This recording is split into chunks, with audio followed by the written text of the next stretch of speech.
En el nombre del Padre, y del Hijo, y del Espíritu Santo. Amén. Amén. Amén.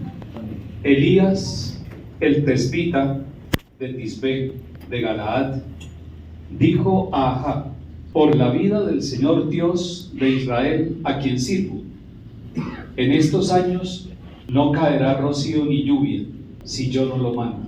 Luego el Señor le dirigió la palabra a Elías: vete de aquí hacia el oriente y escóndete junto al torrente Carit, que queda cerca del Jordán. Bebe del torrente, y yo mandaré a los cuervos que te lleven allí la comida. Elías hizo lo que le mandó el Señor y fue a vivir junto al torrente Carit, que está cerca al río Jordán. Los cuervos le llevaban pan por la mañana y carne por la tarde, y bebía del torrente. Pero al cabo del tiempo el torrente se secó, porque no había llovido en la región. Entonces el Señor dirigió la palabra nuevamente a Elías: levántate y vete a Sarepta de Fenicia a vivir allí. Yo mandaré a una viuda que te dé la comida. Elías se puso en camino hacia Sarepta, y al llegar a la entrada del pueblo encontró allí a una viuda recogiendo leña. La llamó y le dijo: por favor, tráeme un poco de agua en un jarro para beber. Mientras iba a buscarla, Elías le gritó: por favor, tráeme en la mano un trozo de pan. Ella se detuvo y respondió: por la vida del Señor tu Dios, no tengo pan. Solo me queda un puñado de harina en el carro y un poco de aceite en la aceitera. Ya ves, estaba recogiendo 4 astillas. Voy a hacer un pan para mí y mi hijo, nos lo comeremos y luego moriremos. Elías le dijo: no temas, ve a hacer lo que dices, pero primero prepárame a mí un panecillo y trae. Para ti y tu hijo lo harás después. Porque así dice el Señor Dios de Israel: el cántaro de harina no se vaciará, la aceitera de aceite no se agotará, hasta el día en que el Señor envíe la lluvia sobre la tierra. Ella marchó a hacer lo que le había dicho el profeta Elías, y comieron él, ella y su hijo durante mucho tiempo. El cántaro de harina no se vació, ni la aceitera se agotó, como le había dicho el Señor a través de Elías. Palabra de Dios. Te alabamos, Señor. Gloria al Padre, y al Hijo, y al Espíritu Santo. Como era en el principio, ahora y siempre, por los siglos de los siglos. Amén. María, Madre de la Iglesia, ruega por nosotros. Señor, bendícenos y acompáñanos en este encuentro, en el nombre del Padre, y del Hijo, y del Espíritu Santo. Amén.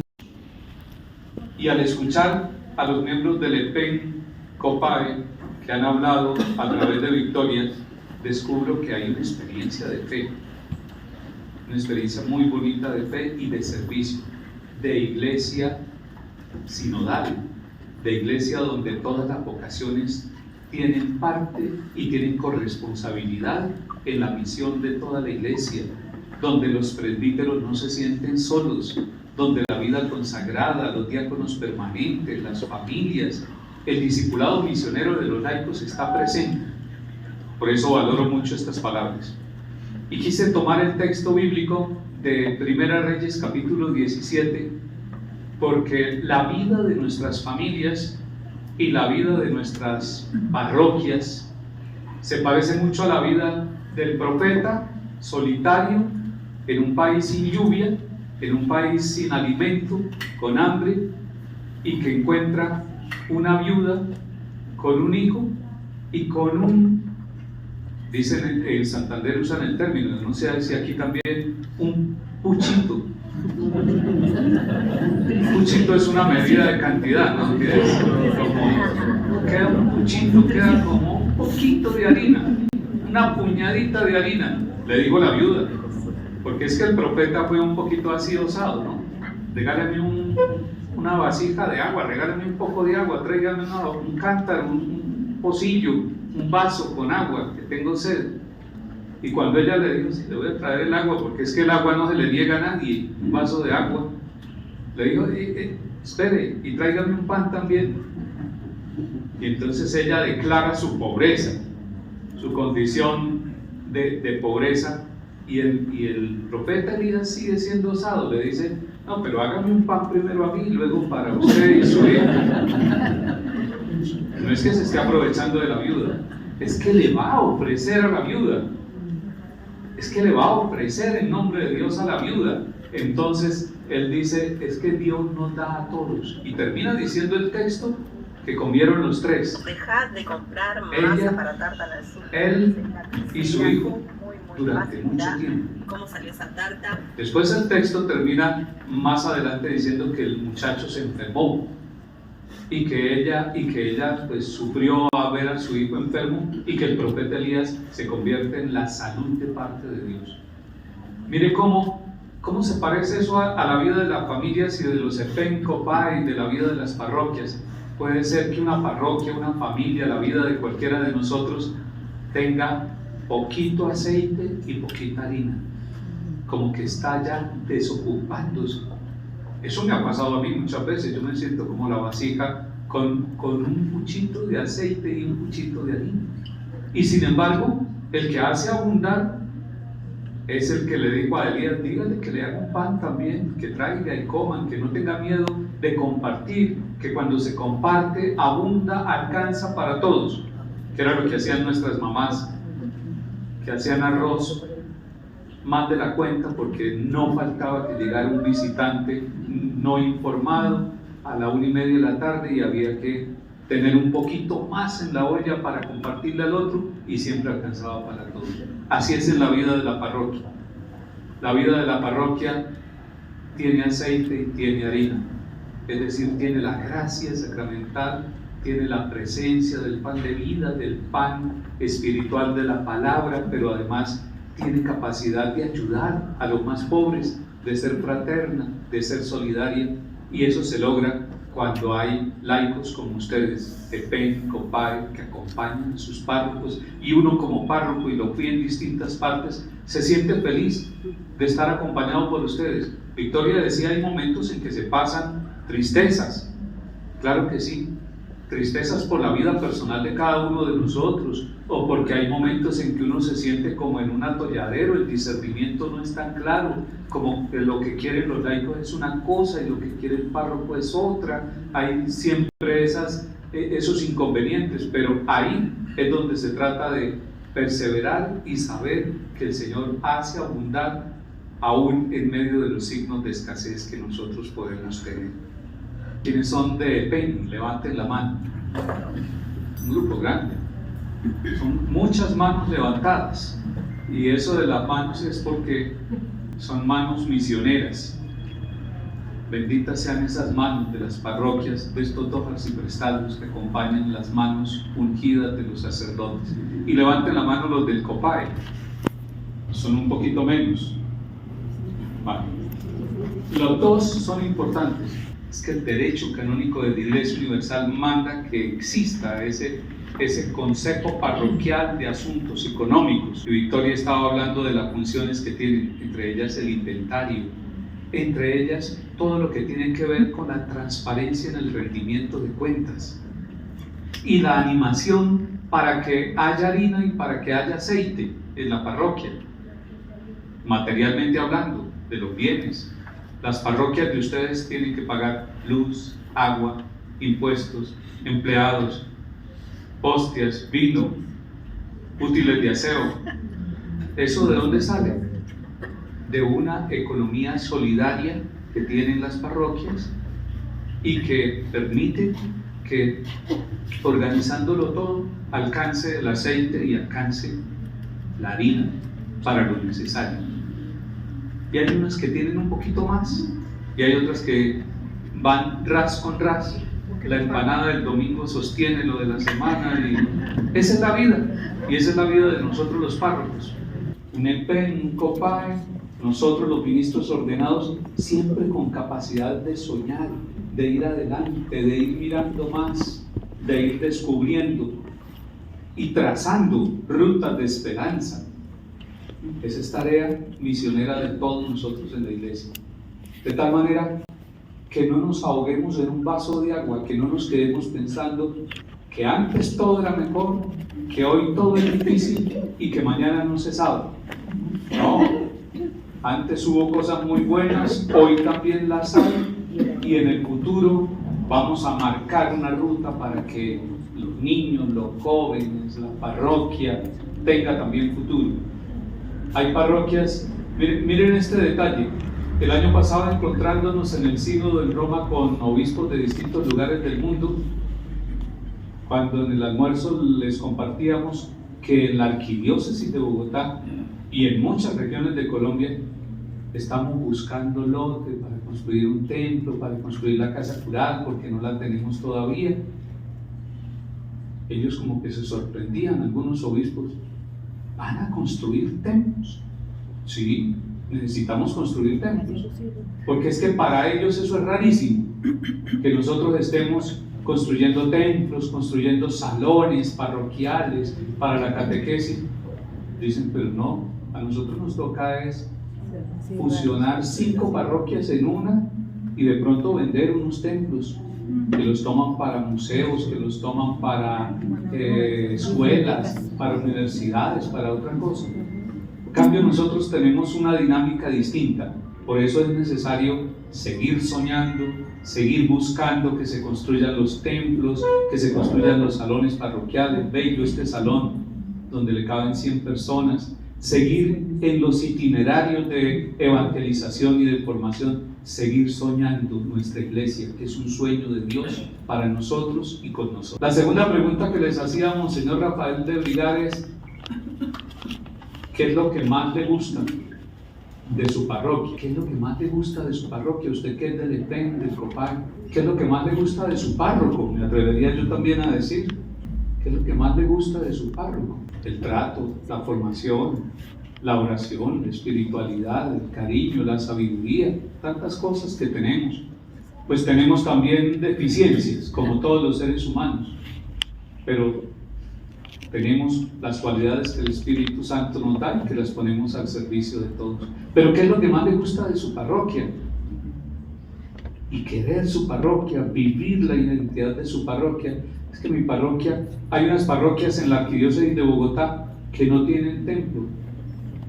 Tienen un encerradito en madera y con láminas de zinc, pero la gente dice: me gusta mi templo, así pobre como está, como la viuda de Sarepta, pero me gusta mi capillita parroquial. Algún día tendremos templo, pero por ahora esa capillita donde los sacramentos, donde la palabra, donde el servicio se hace en realidad comunitaria, nos gusta. Entonces la segunda pregunta es: ¿qué es lo que más le gusta de su parroquia? ¿Qué es lo que más le gusta de su comunidad?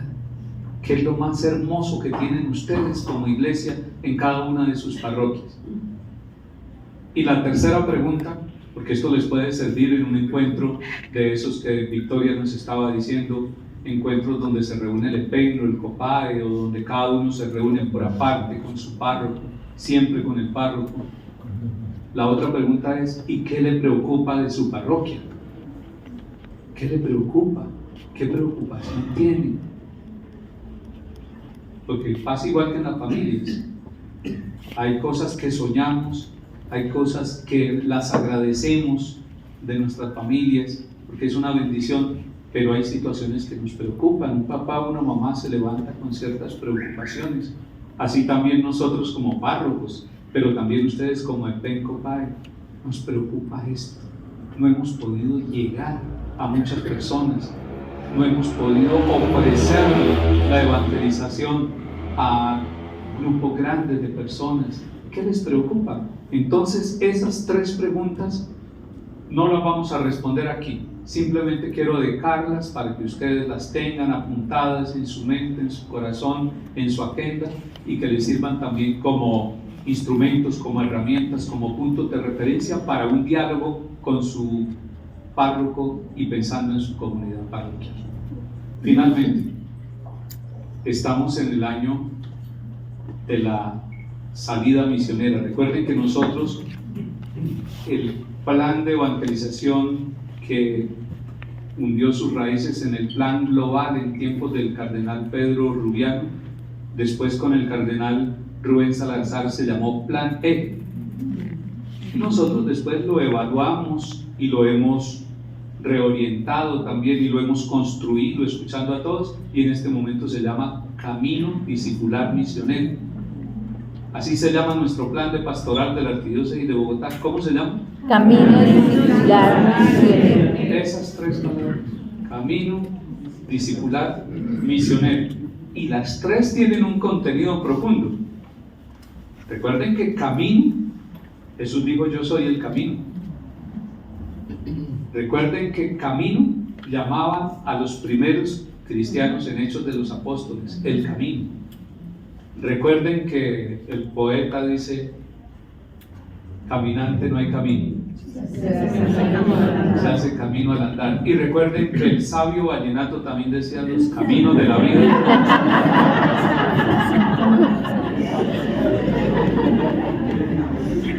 No son como yo pensaba.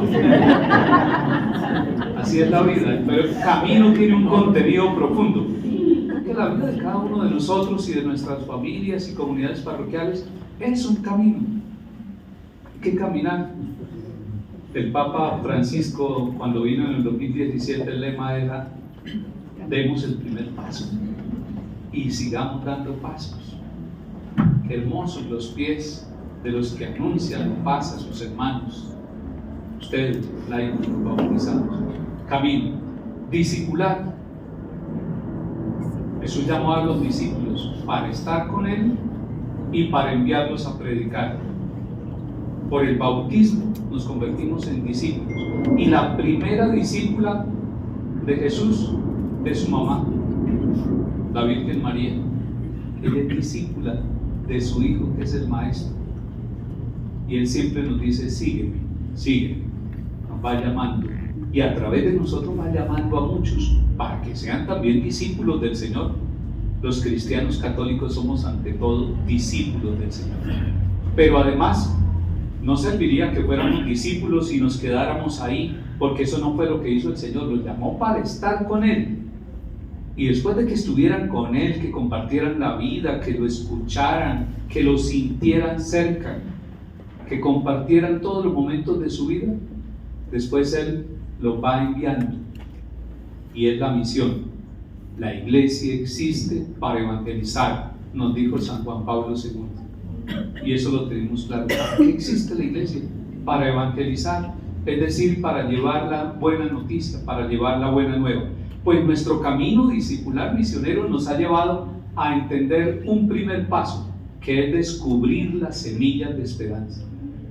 Por favor, que nosotros en nuestra familia, en el lugar de trabajo, en la economía, en todo lo que tenga que ver con nuestra vida y con nuestras comunidades, siempre seamos capaces de descubrir semillas de esperanza. Y cuando ustedes tengan que hablar con una persona que no ha hecho el ejercicio de descubrir semillas de esperanza, y que es una persona que puede estar poseída por el negativismo, de eso que uno les dice: buenos días, ¿cómo amaneció? Y dicen: ¿y cómo va a amanecer uno con Petro en el poder? Cuando era Santos o Duque o cuando era Uribe, ¿y cómo va a amanecer uno con Uribe en el poder? Entonces, como que nada les sirve, como que nada les gusta y se vuelven pesimistas. Ustedes, por favor, no se dejen nunca contagiar del pesimismo, sin perder el realismo. Reconocer lo bueno, lo malo, ser capaces de reconocer que hay luces y hay sombras, pero mirando en la esperanza. Y la gran esperanza es Dios. Por eso esa mujer terminó compartiendo lo que tenía, la viuda de Sarepta, con Elías. Y por eso Elías le dice: compártame y alcanzará para todos. Es mucho más que el optimismo. El optimismo es una cuestión psicológica. En cambio, la esperanza es una virtud teologal, es decir, una virtud que se entronca y que bebe del mismo Dios. Es Dios la fuente de la esperanza. Descubrir semillas de esperanza. Cuando se reúnan como Epen y Copay y alguien diga es que está difícil, es que todo está complicado, es que se puso las gafas oscuritas y entonces no ve sino negativo, ustedes, pero hay una semilla de esperanza, pero ahí tenemos que descubrir a Dios. Primer ejercicio, semillas de esperanza. Lo hicieron el año pasado, lo tenemos que seguir haciendo todos los años en la parroquia.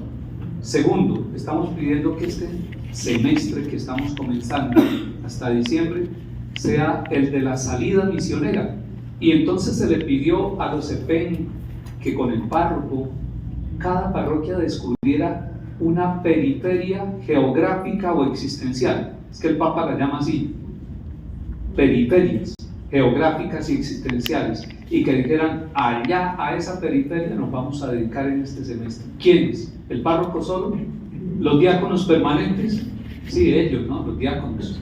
Ellos tienen esposa, ellos tienen muy buen genio, tienen muy buena formación. Que vayan los diáconos.